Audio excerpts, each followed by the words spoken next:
Welcome back everyone to Mordor. We are back here with Curtil, who has more to say to us. Here, I will begin. Tell me, friend, when two men meet to speak, does one say a thing, and then both go off without another word?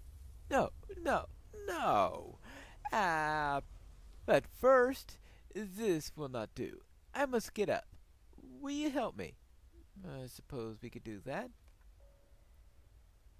Alright, let's get up. And he can walk, yay! Well, with a little bit of effort there, but he does get up. When two men speak, one talks, and then the other, back and forth. So it is when we speak with flags. Then only those with eyes can hear. The captain of the pit, our lord and taskmaster, he has no such eyes, nor his enforcers, nor his sorcerers, nor even his spies. They hear not when the flags speak. Only we forge workers do. Yes. Well, yes. And now, these flags, now what they mean, these are the nature of the flags, and each some talk about the past, the present, the future, another about a certainty, a possibility, a warning, a wondering, and so forth. All in all, the flags are rather subtle in what they can tell. Oh, yeah, I noticed. And now, let us seek out the second speech, the answering. We should look, I think, east of here and south, by the road up the Mordor Forge. You will go and look, and when you have seen, there I will be upon the upward road. Alright, so I need to find even more signal flags. Yippee! Ah, I see the first one in the distance. And here we are, and it looks like X marks the spot. Let's mark this one down.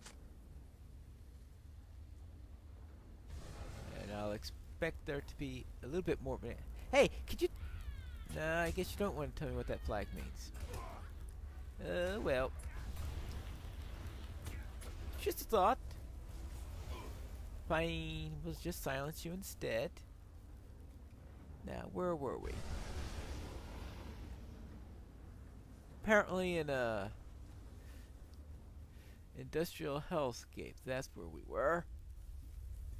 And it's very noisy in this place. Not much like the Shire at all. Now, of course, it could get a little noisy on the Shire at times with the bustle of traffic and of hobbits all speaking with each other, but a different type of noise. And of course, very different from the noise of an Uruk coming at you.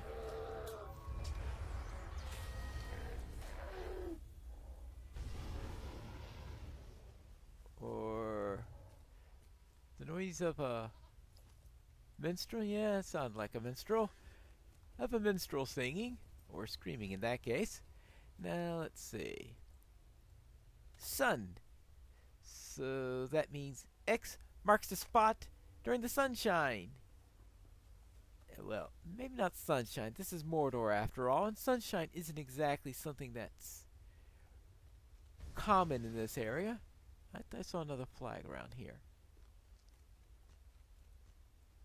No, but I did discover the road to Mordor, which actually could be useful because wasn't I told to find some forges in Mordor or something like that? Well, there's the next one up there. Here we go. Up here.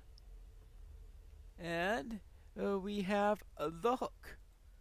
We're getting the hook at sunset where X marks the spot. Yeah, right? Completely understand. Right. Ooh, what's the next one? Talking about mushrooms? Do they have mushrooms in Mordor? Well, I have a feeling not very good ones. Yeah, there are probably mushrooms in Mordor. It's probably one of the few things that grows here. But I'm sure they don't have nice, wholesome, hobbit edible mushrooms. I don't think you'll find the type of mushrooms here that you'll find at Farmer Maggot's tents or anything like that. Nope, not at all. So, let's see. There should be a couple of more. A couple of more of these somewhere around here. These flags need to, well, prevent people from interrupting me, I guess, first off. He wants to prevent me from figuring out what the flags are saying. That's what he's trying to do. Now, where were we? Oh, yes, the flags. These flags, apparently, must be positioned independent because they're not together. So either their location rather than relative positioning is what tells them apart, on meaning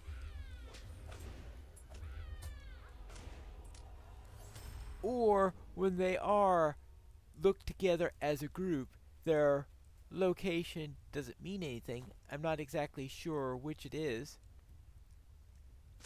It's not like how in English where the meaning of a word depends upon its relative position in a sentence. In fact, in English it's crucial, more crucial than many other languages. And here, it's hard for me to believe that the relative position, unless they have these set locations that are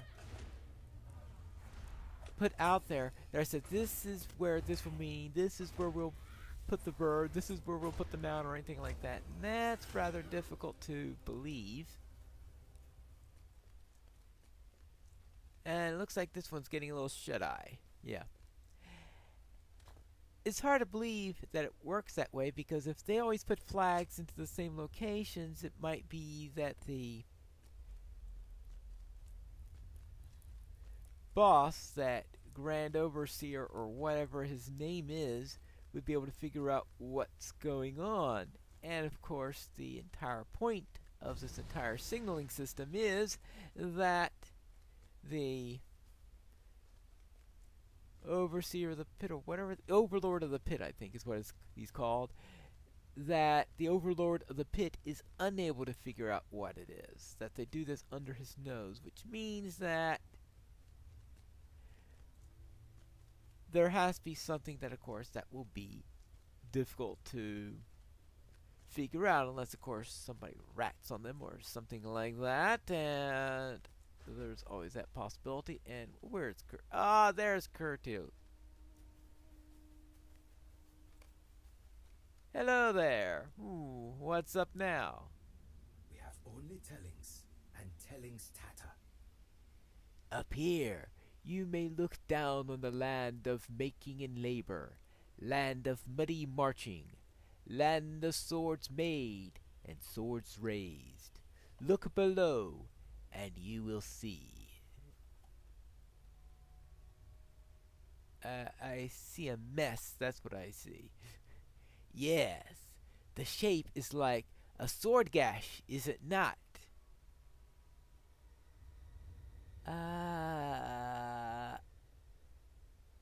If you say so.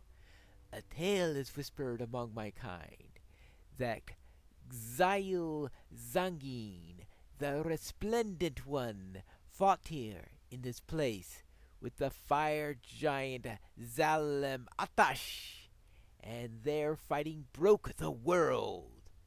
Many such tales are there among our kind. Who can say what happened long ago? Not you or I. For who should remember? I've run into one or two elves that were around at least 3,000 years ago. How about that? Well, yes, well, not you or I, though. And we would remember. We only have tellings, and tellings tatter and wear to dust. But now you must tell me of the flags it was you saw. Yes, yes. Ooh. Well, at least he gives me an ear. Where did he get an earring to give me, I wonder? Well, but in any case, this is major upgrade plus some light. I can. We must seek Ushkbal the Overseer then. It is he who will accomplish what we seek. I didn't even have a second earring. Okay. Ushbash the Overseer. You sure about that? Yes, we must seek Ukbash Overseer. It is he who accomplished what we seek. Yes, he has agreed. Agreed to talk to us, at least, and there is hope for more. Surely he is found at his post, north of here, by the great foundry, which lies above Muthalvor.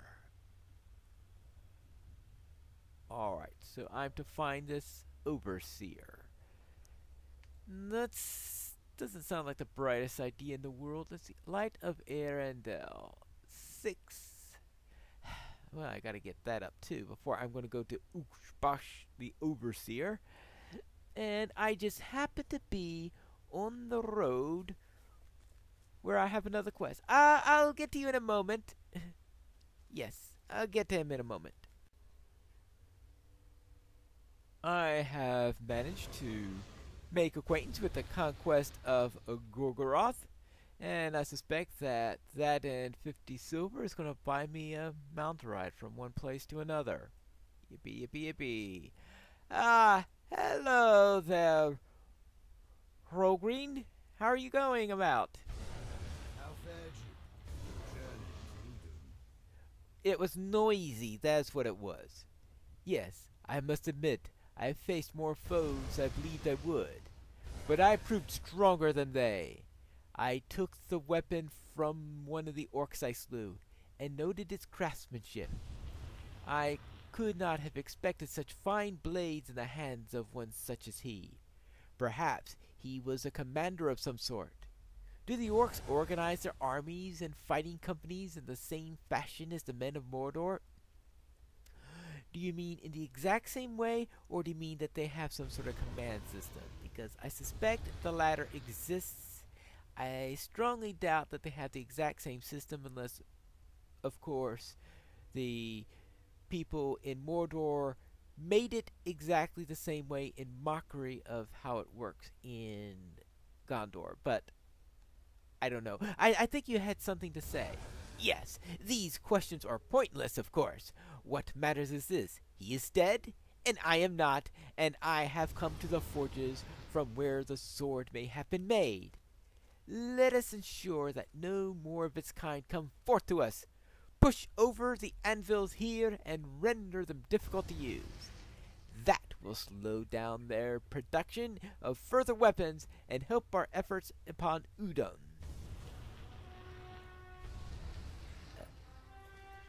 You want this little hobbit to push over anvils that the orcs are likely to be able to easily rewrite.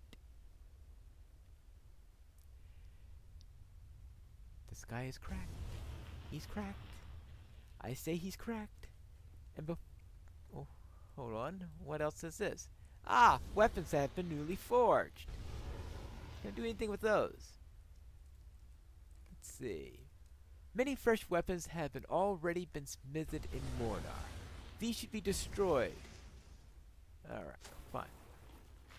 Okay, destroy them. Destroying the newly made weapons. Now that sounds like it's going to be more productive than pushing over I'll push over your anvils, all right. That's right. I will push over your anvils and destroy some newly forged weapons, and maybe even kill an orc or forge worker or three. But that'll be in the next episode of Pineleaf in Mordor.